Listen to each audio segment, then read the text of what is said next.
तो चारधाम यात्रा की तारीख जैसे जैसे नजदीक आ रही है वैसे वैसे तैयारियों को तेज किया जा रहा है, उन्हें निपटाया जा रहा है। और इसी सिलसिले में राज्य के ADG law and order V Murugesan आज मीडिया के सामने आए और उन्होंने यात्रा की सुरक्षा से जुड़ी तैयारियों के बारे में जानकारी भी दी। यूजुअली हमने जो चार धाम के चलते नया पुलिस चौकी, नया पुलिस स्टेशन हमारे यात्रा रूट पे बनाते हैं, उस पे हम फोर्स जो रेगुलर लगाते थे उससे अब इस बार ज़्यादा लगाएंगे। हम थोड़ा तरफ से जगह जो लीन पीरियड है, जो लीन डिस्ट्रिक्ट्स लेके आएंगे, कुमाऊं का डिस्ट्रिक्ट्स है, वहाँ से भी हमने फोर्स तैनात करेंगे। इससे अतिरिक्त ज़्यादा पीएसी का भी हम इस्तेमाल इस बार ज़्यादा कंपनियां लगाएंगे। करीब 25 कंपनी हमारे पास है, उसमें ज़्यादा से ज़्यादा इधर चारधाम रूट पे लगाएंगे। वही आपका ट्रैफिक पुलिस का भी हमारी फिर मोबाइल ट्रैफिक वाला जो हमारी कई बार जाम रोड पे हो जा रहा है, वहाँ पे 4 व्हीकल नहीं जा पाते हैं, वहाँ पे हमने हर डिस्ट्रिक्ट में अभी डिस्ट्रिक्ट मजिस्ट्रेट के मदद से 2 व्हीलर्स मिलने वाला है, अरेंज कर लिए। उस पर हम ट्रैफिक पुलिस बैठेंगे और जाम को खुलवाने और यात्रा को सुगम बनाने में पूरा मदद करेंगे। उससे अतिरिक्त हमारे जो वस्तु है, यानी कि कोई भी आपत्तिजनक, यानी कि आम सम्यूशन या जैसे कि एक्सप्लोसिव्स, उस सब का हमारे बीच बीच में चेकिंग डॉग स्क्वाड ये सब लगा के कराएंगे। और उत्तराखंड की चारधाम यात्रा को लेकर कल सुबह मॉक ड्रिल होने वाली है। ये मॉक ड्रिल राज्य के 7 जिलों उत्तरकाशी, चमोली, रुद्रप्रयाग, देहरादून, पौड़ी, टिहरी और हरिद्वार में आयोजित की जाएगी, जिसमें राष्ट्रीय आपदा प्रबंधन की ओर से सरकार की तैयारी को परखा जाएगा। और इस मॉडल में उत्तराखंड राज्य आपदा प्रबंधन प्राधिकरण भी सहयोग करेगा। इस मॉक ड्रिल का मकसद ये है कि यात्रा के दौरान आपदा और दुर्घटनाओं से निपटने के लिए किस तरह के इंतजाम है और विभागों का रिस्पॉन्स सिस्टम कितना एक्टिव है, इस मॉक ड्रिल को लेकर तैयारी कैसी है, ये सब इसमें परखा जाएगा। और इसी सिलसिले में हमारे सहयोगी अंकित शर्मा इस वक्त हमारे साथ जुड़ चुके हैं देहरादून से। अंकित, जरा समझाइए कि किस तरीके से होगी मॉक ड्रिल और मकसद इसका क्या है? जी नवजोत, जैसे कि हर साल चारधाम यात्रा का आगाज होता है और जोर शोर से उसकी तैयारी की जाती है। इसके साथ ही चारधाम का जो पहला फेज होता है उसमें मानसून का दौर आता है और मानसून के दौर में जो आपदा का खतरा लगातार बना रहता है।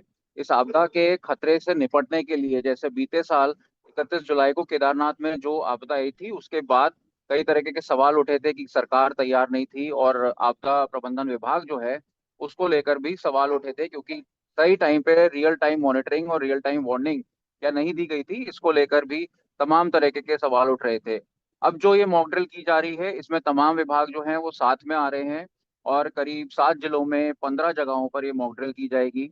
इसमें मौसम विभाग भी साथ में रहेगा और जो तमाम विभाग हैं, चाहे वो पीडब्ल्यूडी हो, जल निगम हो, और जो फोर्सेस हैं हमारी, चाहे वो पीआरडी जवान हो, पुलिस हो, एनडीआरएफ, एसडीआरएफ हो, जितनी भी फोर्सेस चारधाम रूट्स पर तैनात होती हैं, वो इस मॉक ड्रिल में रहेंगी और भांपा जाएगा कि अगर एक मॉक जो है इंसिडेंट तैयार किया जाएगा, उस मॉक इंसिडेंट में भांपा जाएगा कि कितने टाइम में रिएक्शन जो होती है वो फोर्सेस देती हैं और कितने टाइम में रेस्क्यू और इस तरह से कोई भी आपदा, चाहे चाहे अर्थक्वेक आए या फ्लैश फ्लड आए या लैंडस्लाइड हो, उस दौर में किस तरह से निपटने के लिए जो तमाम फोर्सेस हैं वो तैनात हैं। तो इसको लेकर ये आपदा प्रबंधन विभाग कर रहा है और इसी को लेकर एक बैठक भी जारी हुई थी, जिसमें एनडीएमए के सीनियर मेंबर लेफ्टिनेंट जनरल अता हसनैन भी आए थे और उन्होंने इस बैठक को रिव्यू भी किया था और निर्देश भी दिए गए थे। इसके साथ ही चारधाम को लेकर इस बार फोकस भी है। जैसा कि पहलगाम में अभी जो अटैक हुआ है अमरनाथ यात्रा से पहले, हालांकि चारधाम यात्रा में अमूमन तौर पर हमेशा हमेशा सेफेस्ट मानी जाती है और जी। इसमें सुरक्षा को और बेहतर बनाने के लिए पुलिस जो है वो कदम उठा रही है। स्पेशल फोर्सेस जो है, स्पेशल रिजर्व फोर्स जो है वो लगा रहे हैं बॉर्डर्स पे, चाहे जी। वो चंपावत हो जो नेपाल के साथ सीमा शेयर करता है, या फिर उधम सिंह नगर हो, या फिर विकास नगर हो जो हिमाचल के साथ बॉर्डर शेयर करता है। और चारधाम में अलग से जो पुलिस चौकी हैं उनको भी बढ़ाया जाएगा, बीट पुलिसिंग भी बढ़ाई जाएगी और फोर्सेस को एक्स्ट्रा तैनात किया जाएगा। इसमें एसडीआरएफ की कुछ कंपनीज को भी बढ़ाया जाएगा। तो इसको लेकर जो पूरा मसौदा है वो तैयार किया जा रहा है और 30 अप्रैल को चारधाम यात्रा का आगाज हो रहा है। सबसे पहला फोकस यमुनोत्री और गंगोत्री में एक रहेगा, सवाल क्योंकि अंकित, पिछले अंकित, क्योंकि देखिए एक सबसे बड़ी जो पिछले साल भी चिंता का विषय था वो ये था कि लंबा ट्रैफिक जाम, इसको देखते हुए क्या जी कुछ इस बार इंतजाम किए गए हैं? जी बिल्कुल, मैं उसी पे आ रहा था। तो इसमें जो ब्लॉकेज जो होती है, जो बॉटल नेक्स हैं, जो सेंसिटिव एरियाज हैं, करीब चार धाम यात्रा में पड़ने वाले 66 ऐसे जोन्स हैं जिनको सेंसिटिव माना गया है।